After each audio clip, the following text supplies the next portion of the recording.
Wife. Vipi? Mbona una hofu? Yule dada alishakufaga mafuta nini huko ndani? Mimi siwezi kukaa. Sikiliza mpenzi wangu, utakiwa una hofu hata kidogo. Yule dada ni kweli alikuwa amepata matatizo, lakini sasa hivi amesharudi katika hali yake ya kawaida. Kwa sababu mimi nilimpeleka dogo kwa yule mtaalamu na akaweza kumrudisha katika hali yake ya kawaida.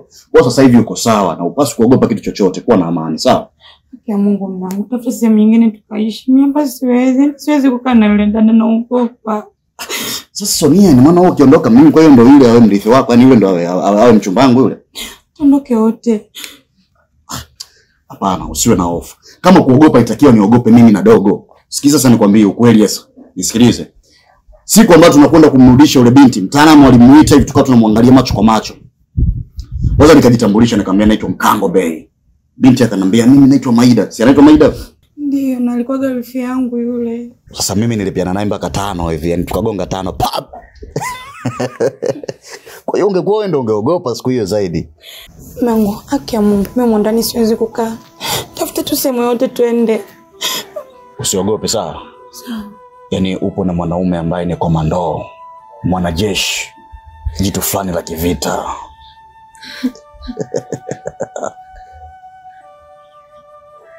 Hawezi kutuzuru kweli yule. Kama kudhuru, angemdhuru chifu, angerudi hapa akiwa maiti, lakini wote wamerudi wakiwa wazima. Sasa unaogopa kitu gani? Ondoa hofu, sawa?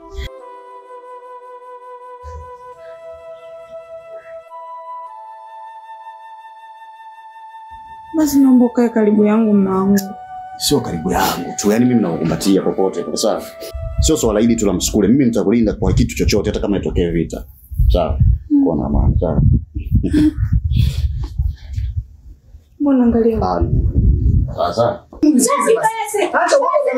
Nisikize kwanza. Siwezi, basi siingi mbona nipako mtu msukule wako. Siwezi basi. Sabla mnisikilize, yule sio mzukule.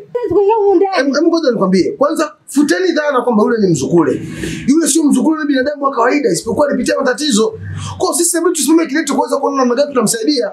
Sasa wewe ukimkataa, mimi nikimkataa, na watu wengine wakimkataa, nataka kaishi wapi? Akaishi wapi na binti mbona unashindwa kuwa na huruma? Basi mimi siwezi, naogopa.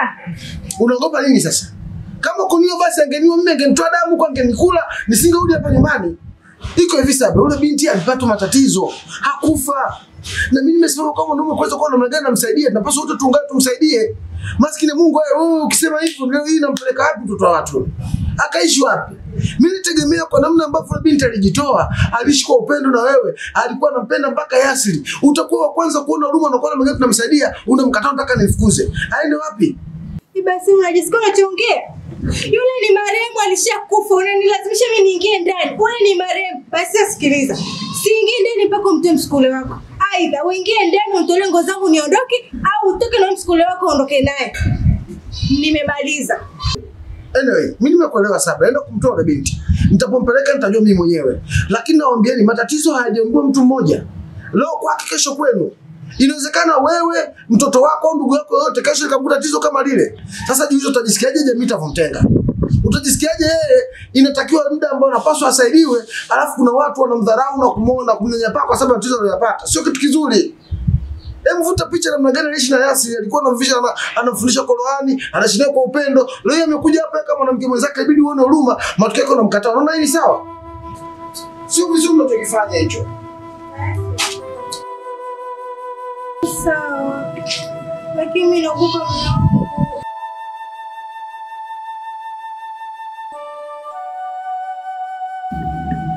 Twende kwangu. Hakuna baya lolote ambalo umeweza kufanya. Yule sasa hivi ni mtu safi kabisa, hana tatizo lolote lile. Angekuwa ni kunifanyia mabara basi angenifanyia mimi umeo. Nimetoka naye nimetembea naye kwenye gari huko njia nzima mpaka tunafika hapa. Kama kunizuru basi angenizuru. Twende tukakae naye, mwenzie tukamfariji tuishi naye kwa upendo. Tuone tunafanyaje kumfanya yeye na furaha kama watu wengine. Umeelewa? Twende. Twende bwana, hawezi kufanya jambo lolote. Usifanye hivyo, sio vibaya huyo.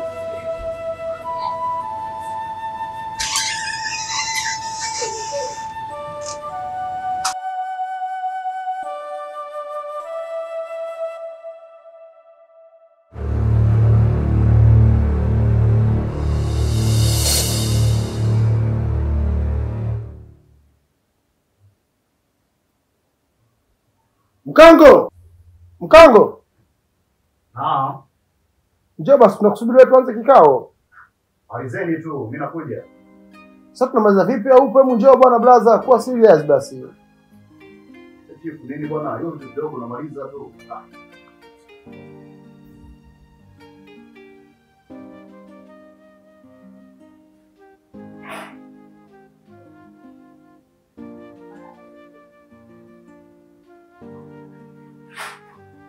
Kaa basi tuanze kikao chapu tumalize mambo mengine endelee. Tunasema nataka niwahi bwana.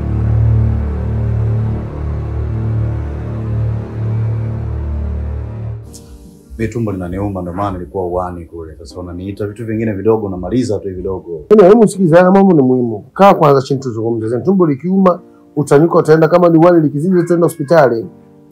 Nikae wapi sasa? Sikaa pale.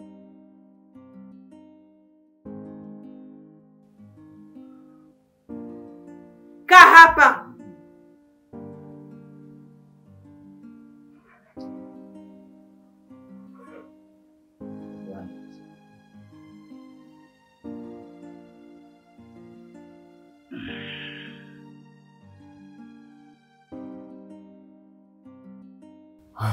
Sasa dhumuni la kuwaita hapa, nafikiri jamani wote mnafahamu huyu ni nani. Huyu anaitwa Maida. Changamoto zilimkuta kidogo, hivyo inahitaji tuanze kikao kinachomhusu ili tuweze kuona tunaishi naye vipi. Tunaelewana? Sikiliza dogo, unajua hapo ulipokaa sio wengo nzuri. Ukikaa hapa ndio kila mtu atakuona unajua. Maana mimi hapa sionekani au? Sio kaa dogo. Shamuinuka basi.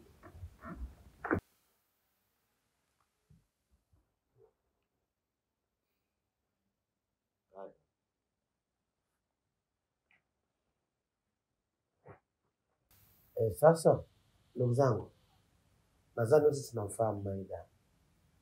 Maida bwana alipata matatizo, ilionekana kama amekufa. Kumbe hakufa, ni imani tu za kishirikina. Na sisi tuna budi kuliamini hili. Sasa zungumzo la kuwaita hapa ni Wewe utulie. Wewe umeambiwa utulie.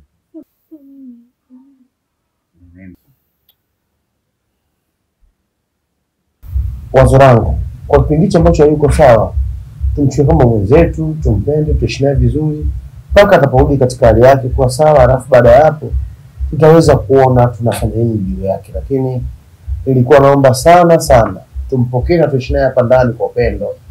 Au nyinyi mlikuwa mnaonaje? Mimi hapa kwa jinsi ambavyo ninavyoona, kwa sababu huyu ni mtu ambaye ametoka kwenye matatizo, si ndio? Na kama mtu ambaye ametoka katika matatizo, anatakiwa huyu arudi nyumbani kwao. Kwa sababu kama matatizo ambayo ameyapata, hizi mila zetu za Tanzania, kuna matambiko, kuna kufanyiwa dua. Akienda huko, si atakuja, atarudi tena hapa, atarudi. Yeah. Au nyinyi mnasemaje kwa ujumla labda? Lakini shemeji nini? Yaani wataka kuongea nini ambacho kitakuwa cha msingi? Haya mambo tunazungumza wanaume wawili, Mkango Bei na Chifu. Sasa wewe unataka kuchangia kitu gani? Naam. Unasemaje nawe? Ndio huko basi mimi.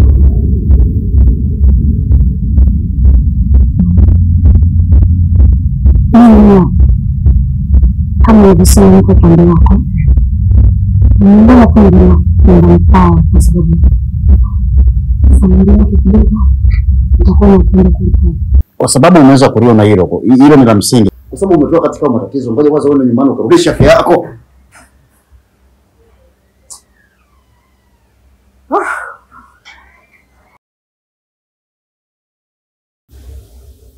Aondoke huyo. Bila hivyo tutaondoka sisi wote, tutakuacha peke yako hapa. Watu watia mniskule huko, kwanza huyo wenyewe shabadilika tayari. Nuka kifo.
Za asubuhi Zahara.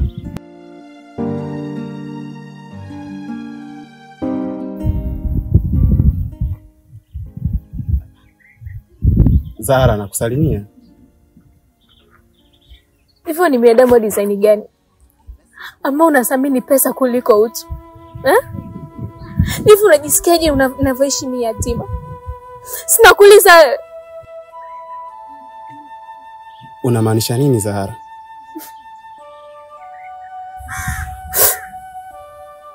Yaani umuue baba yangu kikatili na kumchinja shingo yake kama kuku wa Pasaka.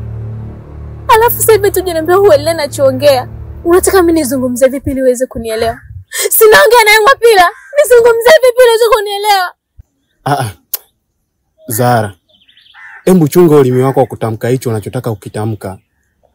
Kwa sababu utatengeneza alama mbaya katika mioyo ya watu na kuleta matokeo hasi katika jamii. Ni kweli mimi na baba yako tulipishana kauli. Lakini nilimfuata na kumwomba radhi na tukayamaliza.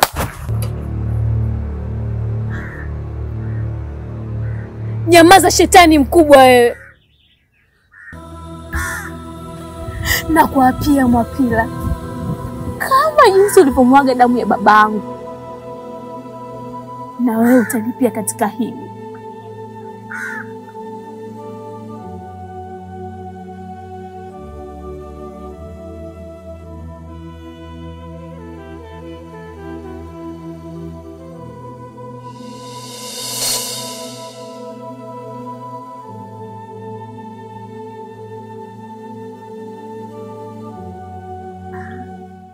Pole sana Maida kwa wale kukuta. Najua unafikiria juu ya wale waliokutendea mabaya. Piga moyo konde. Pia usisahau njia sahihi ya kulipa mazuri ni kutendea wema wale waliokulipa mabaya. Umenielewa shoga yangu? Nenda kamwambie chief nahitaji kurudi nyumbani. Usijali, anajiandaa. Nitaelekea huko muda si mrefu. Nahitaji kubaki mwenyewe. Ondoka. Lakini Maida, tukibaki tu. Kwa sababu kwa sasa sina kazi na pia yeye sio tafurahi sana kiona umeleta. Kwa sababu mtakuwa mnafundishana kulala kama kwa awali. Sina kulia. Ondoka.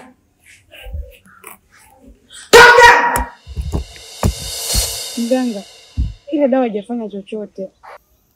Na kingine pale nyumbani kuna binti amekuja ambaye nilimsukumaga bahati mbaya akafariki. Sasa nachanganyikiwa, sielewi nini kinaendelea. Hebu naomba niambie mganga. Nini kinaendelea ambacho mimi sikijui? Mimi naogopa mtaalamu. Naomba nisaidie. Vitu vingine vikupite. Yule binti hakuhusu kabisa. Na usiki na wewe. Yule ni mzukule. Na aliyemfanya hivyo ni mume wake kwa ajili ya tamaa za mali. Hivyo basi siwezi kukusaidia kwa chochote mpaka atakapoondoka yule binti. Maana yule binti ana nguvu sana. Mimi nikisubutu kukusaidia kitanikuta cha kunikuta. Kitanikuta kitu. Mpaka atakapoondoka ndipo nitakusaidia. Mganga, naomba nisaidie, niko chini ya miguu yako. Uko chini ya miguu yangu? Ina maana unanichungulia? Hebu toka.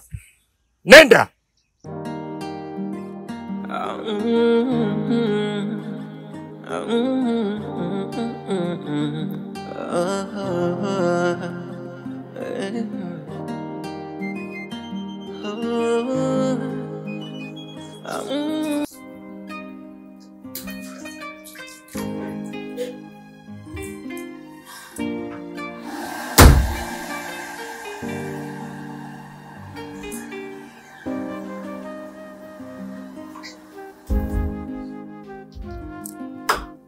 Samahani Shem.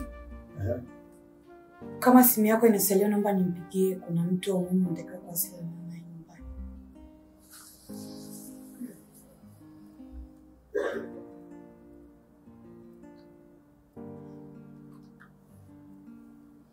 Tumeweza na kia. Asante.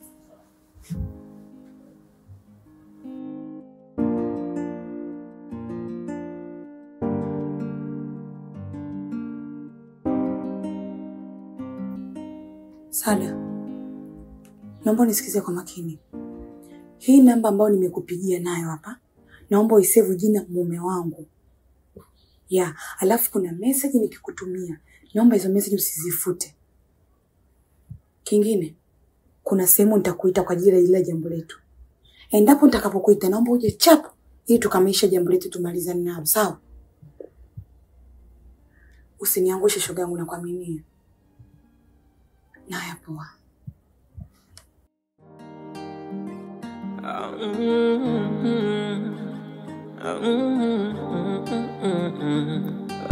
Hivi ni kwa nini huyu mwanamume anaamua kufanya mwanamke kitu kama hichi cha kinyama kama hivi?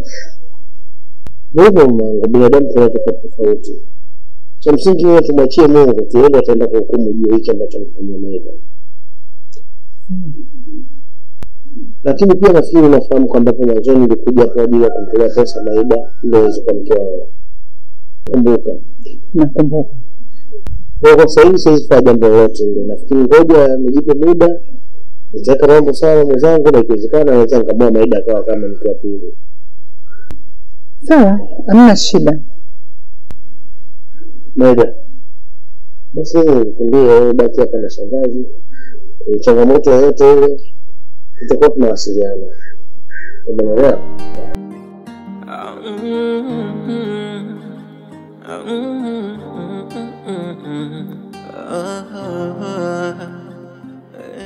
Unajua sasa wake zangu, niwaambie kitu. Kwa kule kijijini sisi tulikuwa katika timu ya kijiji, yani timu ya mpira.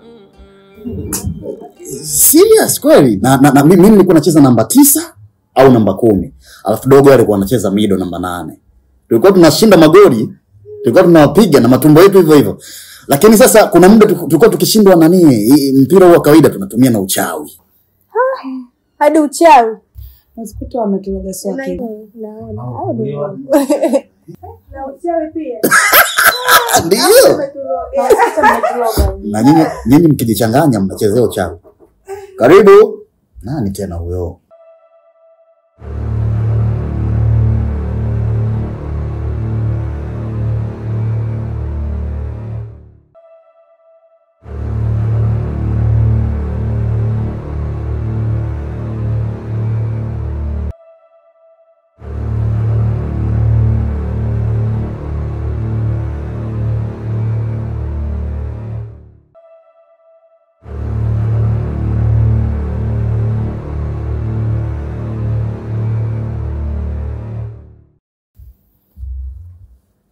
Karibu, binti mrembo, umekuja unalia. Shida yako ni nini?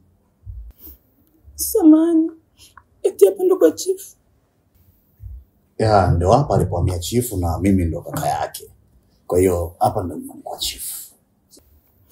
Chifu nimemkuta. Chifu hayupo, amekwenda kwenye mizunguko. Lakini nipo mimi Mkango Bay. Sisi wote ni ukoo wa chifu. Mimi naitwa Sada.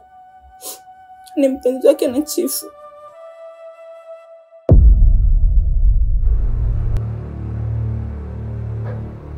Chifu toka aliponipa mimba, simu zangu ashiki. Message nikimtumia, ananijibu majibu ya kunilaghai tu.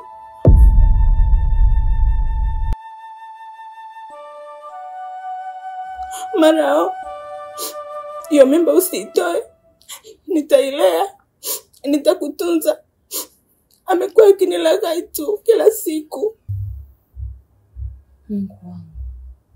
Umejaa watu mzuri, maskini pole. Asante. Ni wanaume hao riziki. Sasa dada, sikia, usio umekuja hapa kwa sababu ya kutupanga au kama umetumwa labda. Kwa sababu huyu unaimuona hapa ni mke wake kabisa. Huwezi jua anaumia kiasi gani, sawa? Uko serious? Niko serious. Nina message zake hapa.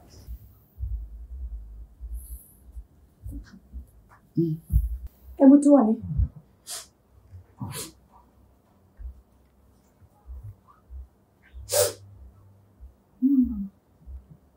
Hii ni namba ya mume wako?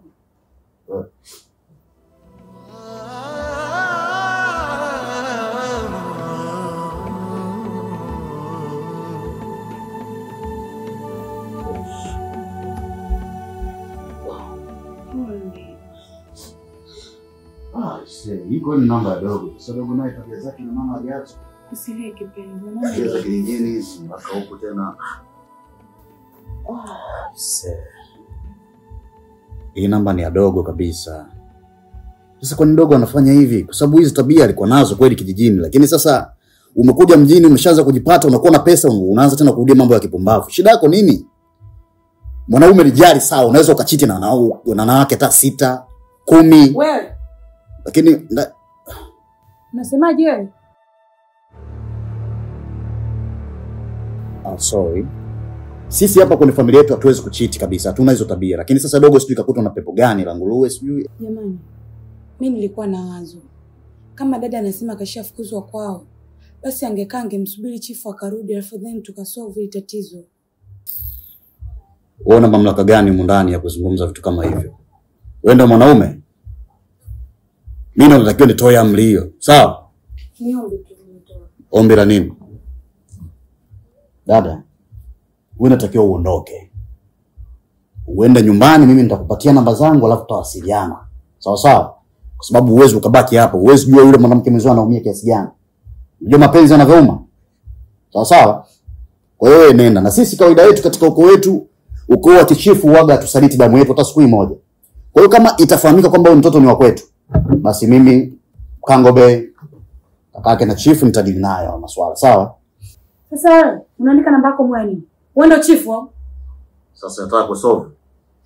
Au nataka pabaki vivi pachafuke mnani? Kuna kitu natafuta.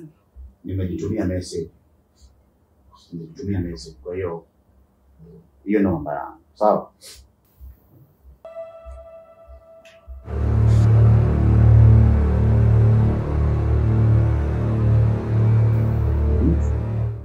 Wewe mama. Kwa mimi nilokapa msukuli au? Acha basi ya mama. Watu tunaleta mambo. Unamwangalia nini? Tunazawishana mbele ya nani? Shemeji. Maida ameondoka na sijui ameelekea wapi. Na pia kila inapofika usiku napata maumivu makali sana katika mwili wangu. Naomba unisaidie mtaalamu. Wajifanya unajua, kumbe waungua jua. Wajifanya unajua, kumbe waungua jua. Yamekukuta sasa. Yamekukuta ya kukukuta. Unaleta janja ya nyani. Unajifanya we mtoto wa tauni, si ndio? Mtoto wa mjini. Ona unavoteseka. Unakula viboko, unapigwa tu. Yaani ilipagia kidogo tu. Ulogwe. Tena ulogezewe jini tauni. Ungekuwa unazulula tu tauni. Unazulula mjini. Kwa sababu wewe unajifanya mtoto wa mjini. Jinga wewe. Mimi nimekupa masharti ya kumtoa kafara mdogo wako. Ili ufanikiwe. Ukajifanya wewe mtoto wa tauni. Tena mjanja wa mjini. Umeenda kwa mganga mwingine. Ili akubadilishie masharti. Onda yalivyokukuta. Hicho ni kielele chako. Tafadhali mganga. Nisamee, naomba unisaidie. Na bado macho kama panado. Utaendelea kuteseka hivyo. Jinga wewe. Sasa basi. Mimi nimeumbwa kusaidia watu. Nimepewa kalama ya kusaidia watu. Sina budi kukusaidia. Inabidi umtoe kafara mdogo wako. Ili tupate nguvu ya kumdhibiti Maida. Bila hivyo, ataendelea kukuadhibu. Na anayekuadhibu wewe ni huyo Maida. Siwezi kumuua mdogo wangu, nampenda sana. Maana yeye ndo ndugu pekee alobaki katika maisha yangu. Aha. Kwa hiyo hilo la kumtoa kafara mdogo wako uwezi. Sasa basi, chagua moja. Ubakwe na wachawi au mtoe kafara mdogo wako. Nenda kafikirie kisha unipe jibu. Toka. Yaani shoga yangu, hakuna siku lonifurahisha kama leo. Nimecheza kama Pele. Unajua sikutegemea kama utaongea vile. Yaani apalo yangu mimi kwatu. Yote 9. Umo ndani. Moto umewaka, moto sio moto, Mabomu sio mabomu, ni kumelipuka dada. Vipi lakini sijakuangusha ndugu wangu? Shoga yangu hujawahi kukosea ndio maana nimekuchagua. Yote 9, 10 namba hiyo line. Nataka kila wakipiga dada, hii line waambiwa haipatikani. Maana ndio kila kitu kwangu. Namba uende, ila kitakachoko kinajili kule, nitakuwa nakupigia simu nakwambia. Na ikitokea emergency nyingine dada, nitakuja kija kulianzisha. Yaani kiona pamepoa poa, nitakuita. Ndio kupachangamsha. Ndio tena. Bye. Poa. Shemeji. Unajua shemeji, sisi wanaume huwa tunapata ajali. Lakini ajali inapotokea katika familia, utakiwi kuchanganyikiwa wala kuhuzunika. Unachotakiwa kufanya ni kuangalia jinsi gani unaweza ukasolve ili siku nyingine hiyo ajali isijirudie tena. Huyu chief kweli amekosea sana. Lakini haitakiwi kumlaumu kiasi hicho kwa sababu yeye ni binadamu. Kinachotakiwa ni kuangalia ni jinsi gani ambavyo tunaweza tukamfuata yule kiumbe kule kama vipi aje aishi hapa ndani kwa sababu damu yetu hatuwezi kuiacha. Hapana shemeji. Mimi siwezi kuendelea kukaa na mwanaume msaliti humu ndani. Siwezi. Mimi mdogo wako aje nipe talaka yangu mimi niondoke. Siwezi shemeji, siwezi, nimeshindwa.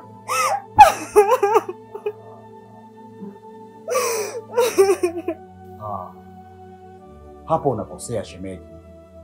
Siku zote shujaa wa kweli huwa haogopi changamoto, bali anapambana nazo. Wewe unataka ukimbie hapa eti uiache ndoa yako umwache Chifu baki peke yake. Unataka uende huko, hiyo ndoa yako unataka umwachie nani? Na unajua utakapokwenda huko ukikutana na wewe mwanaume atakuwa amekamilika. Unaweza kukutana na mwanaume mwingine ambaye ana tabia mbovu tena na watoto wengi, wa ajabu, akili yake haina akili, ni mlevi, mshenzi wa tabia, atakuumiza zaidi. Bora ubaki kwa Chifu. Muangalie jinsi gani ambavyo mnaweza mkasolve. Huyu ndio kweli kakosea. Hata mimi nitakuja nimpige hata makofi. Baada jinsi anavyojidhihirisha na tumbo lake. Wewe akili una. Mimi sina matani. Simetei hizo pigo kabisa. Acha ongea. Kiwango. Hivi mbona unalia? Kuna nini? Ash!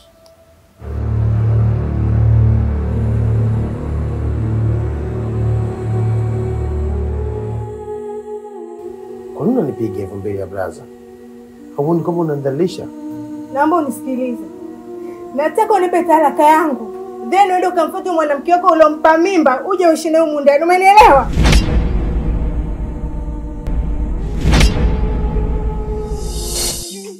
Yamejawa na usaliti watu wapenda visa vingi. Unampenda hakupendi purukusha soma dingi. Hata mamadha wako wengi haweleweki. Wanatoka na watoto zao bila kujua. Na uchawi umekithiri. Ushirikina umetawala. Single father, single father, single father, single father, single father, single father, single father, single father, single father, single father, single father, single father, single father, single father.